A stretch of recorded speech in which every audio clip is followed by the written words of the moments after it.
1 কে multiply করলে হয় -1, 2 এর সাথে 1 কে মাল্টিপ্লাই করলে হয় 2, 1 এর সাথে 1 কে মাল্টিপ্লাই করলে হয় 1, -1 এর সাথে 0 কে মাল্টিপ্লাই করলে হয় 0, 2 এর সাথে 1 কে -1 কে মাল্টিপ্লাই করলে হয় -2, 1 এর সাথে 0 কে মাল্টিপ্লাই করলে হয় 0, -1 এর সাথে 2 কে মাল্টিপ্লাই করলে হয় -2।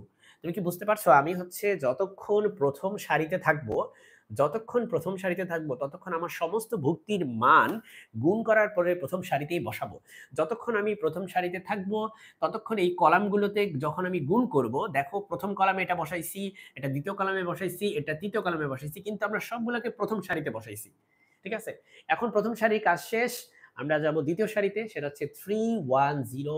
চলো এই 3 এর সাথে তুমি 2 কে মাল্টিপ্লাই করলে হবে 6, 1 এর সাথে 3 কে মাল্টিপ্লাই করলে হবে 3, 0 এর সাথে 1 কে মাল্টিপ্লাই করলে হয় 0, 3 এর সাথে 1 কে মাল্টিপ্লাই করলে হয় 3, 1 এর সাথে 1 কে মাল্টিপ্লাই করলে হয় 1, 0 এর সাথে 0 কে মাল্টিপ্লাই করলে হয় 0, 3 এর সাথে -1 কে মাল্টিপ্লাই করলে হয় -3, 1 এর সাথে 0 কে মাল্টিপ্লাই করলে হয় 0, আবার 0 এর সাথে 2 কে মাল্টিপ্লাই করলে হয় 0।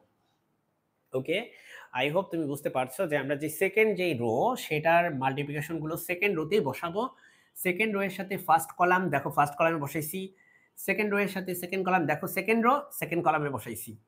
সেকেন্ড রো এর সাথে থার্ড কলাম দেখো সেকেন্ড রো থার্ড কলামে বসাইছি। ঠিক আছে? এখন চলো আমরা হচ্ছে পরবর্তী স্টেপ, সেটা হচ্ছে থার্ড রোতে চলে যাই। 1 এর সাথে 2 কে মাল্টিপ্লাই করলে হয় 2, 0 এর সাথে কোনো কিছুকে মাল্টিপ্লাই করলে হয় 0, 2 এর সাথে 1 কে মাল্টিপ্লাই করলে হয় 2, 1 এর সাথে 1 কে মাল্টিপ্লাই করলে হয় 1, 0 এর সাথে 1 কে মাল্টিপ্লাই করলে হয় 0, 2 এর সাথে 0 কে মাল্টিপ্লাই করলে হয় 0, 1 এর সাথে -1 কে -1, 0 এর সাথে 0, 0, আর 2 এর সাথে 2 কে গুণ করলে হয় হচ্ছে 4। ডিয়ার স্টুডেন্টস, এটাই হচ্ছে আমাদের গুণফল। এটা কিন্তু আমি 4 লিখছি, হ্যাঁ? এটা 4। ওকে?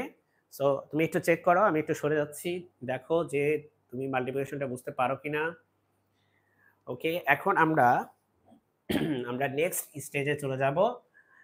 সেটা হচ্ছে তুমি এটাকে হচ্ছে একটু সংক্ষেপ করে লিখবে। সো তুমি সংক্ষেপ করে লিখলে দেখো এখানে হবে 2 + 2 মানে হচ্ছে 4 হবে এখানে।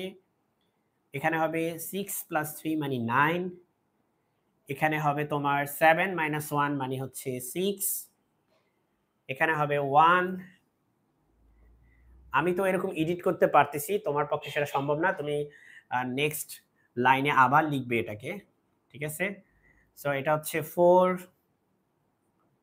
এটা হচ্ছে -4, এটা হচ্ছে 4 - 1 মানে 3, 4 - 1 মানে হচ্ছে 3, এটা হচ্ছে -3, আর এটা হচ্ছে -4। ঠিক আছে? সো আমরা a স্কয়ারের মান পেয়ে গেলাম। a স্কয়ারের মান আসলো 6, 3 - 4, 6, 3 - 4, 9, 4 - 3, 4, 1, 3। এটা হচ্ছে a স্কয়ারের মান। ওকে, আমরা এখন চলে যাব নেক্সট স্টেজে। তার আগে আমি এই মানটা এখানে একটু ফর দ্য ফিউচার রেফারেন্স আমি একটু লিখে রাখতে চাই। যেহেতু আমার ম্যাথের পরবর্তী অংশে এটা লাগবে। তোমাদের তো খাতায় থাকবে, আমার তো আর খাতায় থাকবে না, তাই আমাকে বোর্ডে একটু লিখে রাখতে হবে। 4, 1, 3। ওকে ডিয়ার স্টুডেন্টস, আমরা a স্কয়ার বের করছি, ভালো কথা। আমরা a তো জানি অলরেডি, i জানি, a স্কয়ার জানি, a কিউব এখন বের করতে হবে আমাদেরকে। এখন a কিউব বের করতে হবে। চলো আমরা a কিউব বের করে ফেলি। ওয়েল আমি এটা একটু সরিয়ে লিখতে চাই নিচে। এখানে লিখি, হ্যাঁ? এখানে লিখি 5a square plus 6a plus i equal to 0। এটা আমার লাগবে, তাই আমি এটা একটু সরিয়ে লিখতেছি। সো আমরা একটা কাজ করি, এটাতে আমরা একটু ছোট করে লিখতে হবে, যেহেতু আমাদের এখন a কিউব বের করতে হবে। তুমি কি হতাশ হয়ে যাচ্ছ এত বড় ম্যাথ দেখে? আসলে ম্যাথ তো সাইজেই বড়, কিন্তু আসলে কঠিন জিনিসপত্র এখানে খুব কম, তাই না? আমি জানি না তুমি এগ্রি করবে কিনা। অবশ্যই কঠিন জিনিসপত্র নাই এখানে, সেইটা তুমি এগ্রি করতেই পারো। তবে সাইজে বড়, এটা আমি বারবার স্বীকার করে নিচ্ছি। এটা হবে 6, 3, -4। এখানে হবে 9, 4, -3। এখানে হবে 4, 1, 3।